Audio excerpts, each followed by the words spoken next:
Hi, beautiful. I am so excited to be with you today. This is our weekly reminder to love ourselves fiercely because self love is one of the most powerful love languages for yourself. And today, I want us to talk about five mindset shifts that have helped me to heal from a heartbreak faster than I had anticipated.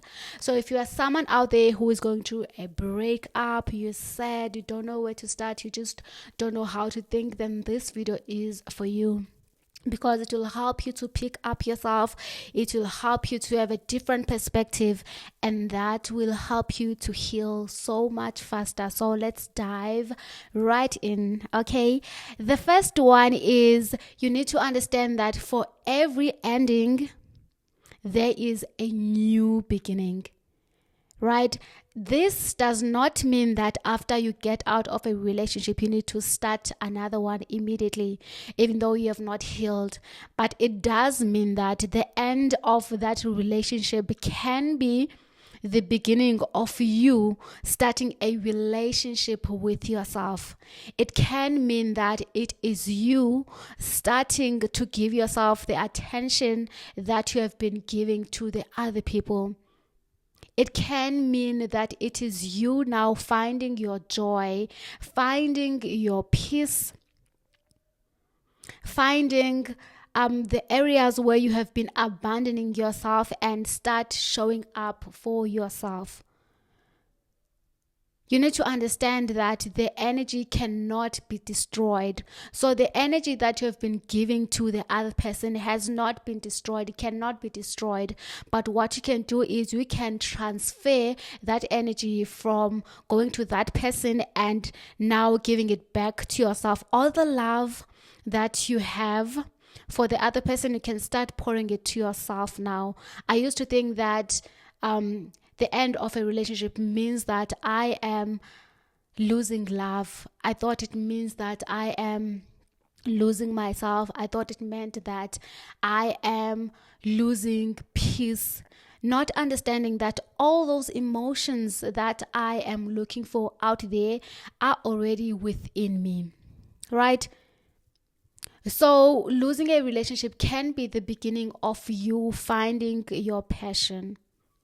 It can be the beginning of you finding out what are your hobbies, what do you like, and then spending all of your energy on that instead of obsessing over someone who has decided to walk away from your life. Okay? The second point is it is never selfish to put yourself first. It took a really long time for me to learn this because from an early age, we are taught to put other people first. Especially as women, we are even celebrated for putting other people first. People will say that this person was so selfless. If they had one slice of bread, they would give that slice of bread to other people and sleep with an empty stomach just to make sure that everyone around them is comfortable. And I had to unlearn that it is not self-love for you to pour into other people even though you are empty. You can never pour from an empty cup. And what I've learned as well is that you don't just pour from a full cup, you pour from an overflowing cup. So fill yourself so much that you overflow, so that when you give to your loved ones, to your friends, to your family, you are not left feeling depleted. You're not left feeling resentful because you enjoy pouring out to those people. You don't feel like once I give them this, then I'll be left with nothing. So I understood that putting myself first is never selfish. So you need to unlearn that as well. And if people call you selfish, it is fine, because most people will call you selfish for putting yourself first because they prefer you to put them first. And every time you put other people before you, you are abandoning yourself, and your inner child is screaming inside of you saying, can you please see me this time? Can you please show me some love? Can you please be there for me? Can you please just listen to me? So take the time to pour into yourself. Before you can pour into anyone, pour into yourself. Pouring into yourself can be sitting down for 5 minutes to pray and just reconnect with God. It can be sitting down for 10 minutes and doing self-love meditation or inner child meditation. It can be just sitting down with yourself and just watching your thoughts and trying to see, okay, what am I thinking about? Where are these thoughts coming from? And it is understanding that you are not your thoughts, but also knowing that you're not your thoughts doesn't mean that you need to ignore your thoughts, because remember, your thoughts are the ones that will bring about your emotions, and your emotions will bring about your actions, and your actions are what will make or break you. So it's very important to be mindful of what you're thinking about. And if you feel like a thought is no longer serving you, you need to let it go. You need to speak back to your mind. When your mind is telling you that you're not worthy, you're not lovable, you speak back to that and say that God tells me otherwise. God tells me that I am lovable. I have always been loved. I will always be loved. Speak to yourself as if you are speaking to your best friend. I cannot stress this one enough. I feel like if you don't do anything, you don't pray, you don't meditate, you don't eat healthier food, you don't go to gym, if you just change the way you speak to yourself, that will transform your whole life, not just the relationships, but also with your work, with your friendships, with what you tolerate, with knowing your worth, with the bullshit that you allow people to put into your life. Like when you speak to yourself with kindness, it will never be okay for other people to belittle you. It will never be okay for other people to look down on you, because you know who you are.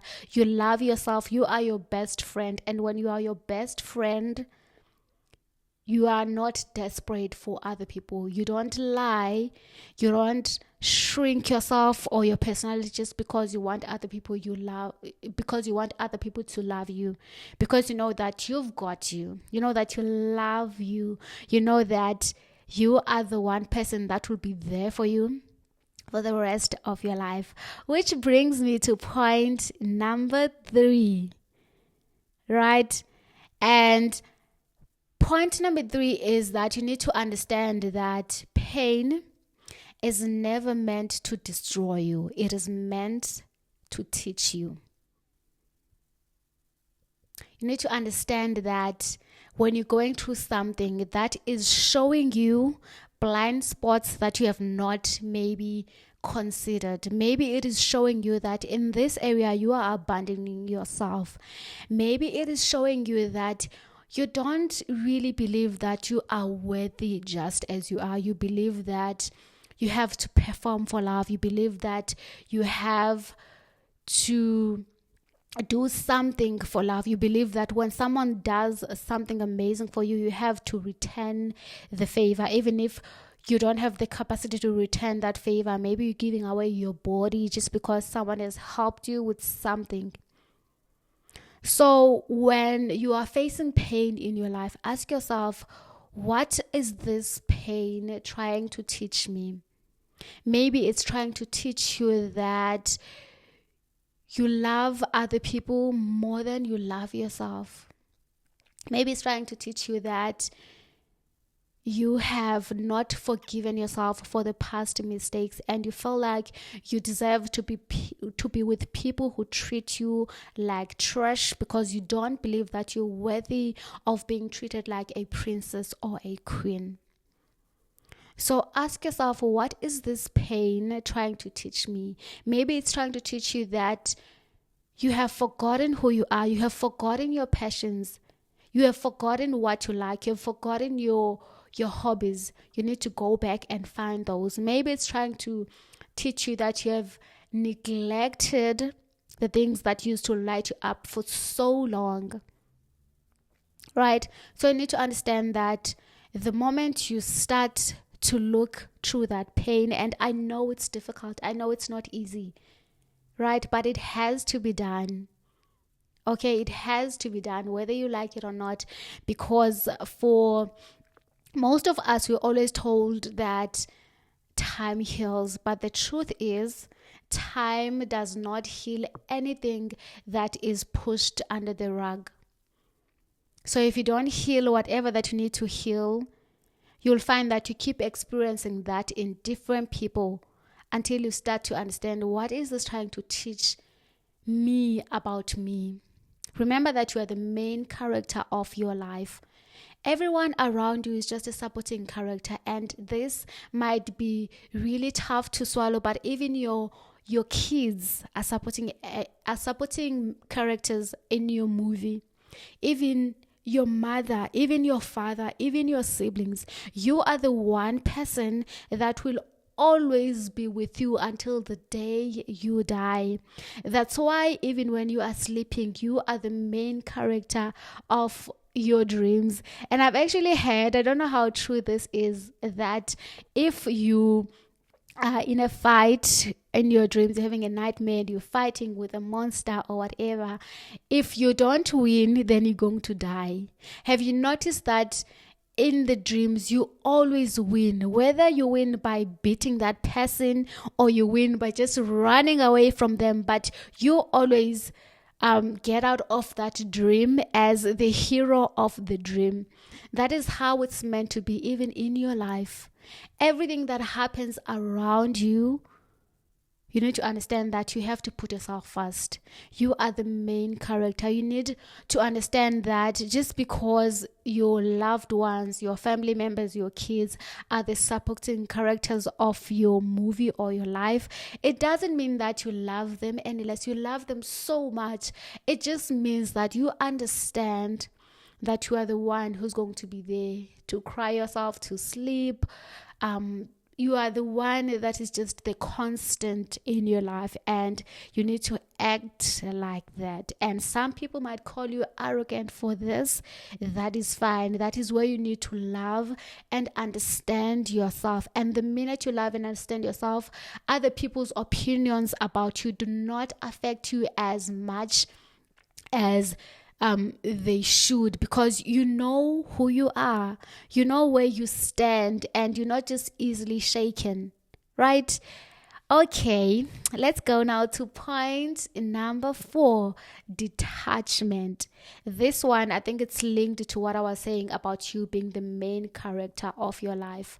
So when you practice detachment, you understand that, you know what, if this person loves me, I am so grateful. I love them too. I am so glad that they came to my life to love me. But if they don't, and I know that I am putting my best foot forward, I know that I am being myself, I am authentic, this is who I am, and they still don't love me, then that is fine. So when you are detached, you don't cling so much to people that you even forget your identity. You allow them to move. You know that you are not going to be everyone's cup of tea. You know that you are not going to be everyone's favorite. You are not money, but you are you, and you love yourself. And when you love yourself, then you're good. That way, people, when they come and go into your life, you let them go. Not with anger, not with resentment, but with love, because you understand that you will never run out of love. You understand that you will never run out of peace. You understand that you are loved. You have always been loved. You will always be loved. You understand that you're worthy. You understand that who you are is enough. You were created the way you are for a reason. Okay? So when you also practice detachment, you stop forcing things. You just let things flow. You learn to surrender. You let go of the control. You know that everything that is meant for you will be for you. You understand that you don't need to hustle and bustle to be loved, because you're loved already. You have been loved. You will always be loved. You are created from pure love. So learn to detach, right? And then the last one that I will share with you, if you are here already, before I go to the last one, please like, subscribe. If you're listening to this on my podcast, leave me a 5-star rating. I'd really appreciate that. Okay, let's go to the last one. Gratitude speeds up healing. I love gratitude because I feel like there is always something to be grateful for. And there's a quote that I really love that says that if thank you is the only prayer you have ever said, that will suffice. And what I love as well about gratitude is that gratitude teaches you to focus on all the amazing things that are happening in your life instead of focusing on the lack. Instead of focusing on what you do not have, you focus on what you have. And there is so much to be grateful for. If you're not ready and you're still hurting so much, you don't have to be grateful that the relationship has ended. One day you will look back at it and be like, wow, I'm so grateful that that person let me go, because now I get to meet the love of my life. I get to meet the person who understands me fully. I get to meet someone that I can be authentically myself to. I get to meet someone who loves me without me having to push them, to nudge them, to trick them. I get to be myself. And honestly, I feel like there is a reason for everything. If something does not work out, there's no need for you to cling to it. Everything that happens in your story is happening the way it is meant to happen. I know it's not easy, but if you've really tried to hold on, you've really tried to be the best version of yourself for this person, and still this person did not choose you, that means that it was never meant to be, or it was not meant to be. That person was not meant to be in your life for the rest of your life. Maybe that person was meant to be a lesson. That is where we take the time to find what is the lesson from this situation. Am I being taught that I need to love myself more? Am I being taught that I need to heal in this area? Am I being taught that there are wounds from my past that I have not dealt with? Right? And okay, I want to share this thing that I had from one of the movies that I was watching recently that I really enjoyed. I think the name of the movie was The Life List. Okay, so this lady was looking for the love of her life, right? And I think it was her mother who gave her these 4 questions. I don't know if it was her mother actually or her best friend, but they said that in order for you to understand, to know that this person is for you, you need to ask yourself these 4 questions. Number 1, is this person kind? And when you are asking if someone is kind, you're not just talking about are they kind to you, because obviously they might be kind to you because they love you or they want to be with you or whatever the case is, but are they kind to the strangers? Are they kind at the restaurant when people are serving them? Are they kind to people that they feel like are not useful to them? Are they kind to their family members? Are they kind to their friends? And I think the fastest way to see if someone is kind or not is to see them when they are angry, to see them when they don't get their way, to see them when you set your boundary. How are they going to react towards that? Are they people who do not allow you to set your boundaries? Are they kind? I feel like kindness is one thing that should be on your list. If you don't have anything in your list, or you don't even have the list, ask yourself, the person that I want to be with, or the person that I'm crying over, were they kind to me? Are they kind to people around them? Right? The second question, which I think is really, really important, is ask yourself, does this person bring out the best version of myself? Do they improve me, or do they make me a worse version of myself? When you're with this person, How do they make you feel? How do you behave? Do you chase your dreams or do you give up on your dreams? Do they make you strive to be a better version of yourself or the worst version of yourself? And the worst version of yourself might not be something dramatic. It can be maybe when you are with this person, you feel the need to lie. Maybe when you are with this person, you feel the need to shrink. Maybe when you are with this person, you feel the need to hide. Are they making you a better person or a worse version of yourself? Okay, the third question that you need to ask yourself is, do you see them as the father of your kids if you are a lady, and if you are a guy, do you see them as the mother of your kids? And I know that for some of us, there are people that you have never asked yourself this question, but you are here now. So if that person is no longer in your life, is it really a loss? No shade to anyone. But anyway, the last question that I also really love is that you need to ask yourself. The last question that you need to really ask yourself is, are you able to tell this person everything, or do you hold back? Or do you feel like if I tell this person this about me, maybe they won't look at me the same. Maybe they will use it against me. Maybe I want to hide these parts about myself. Maybe I want to hide my background.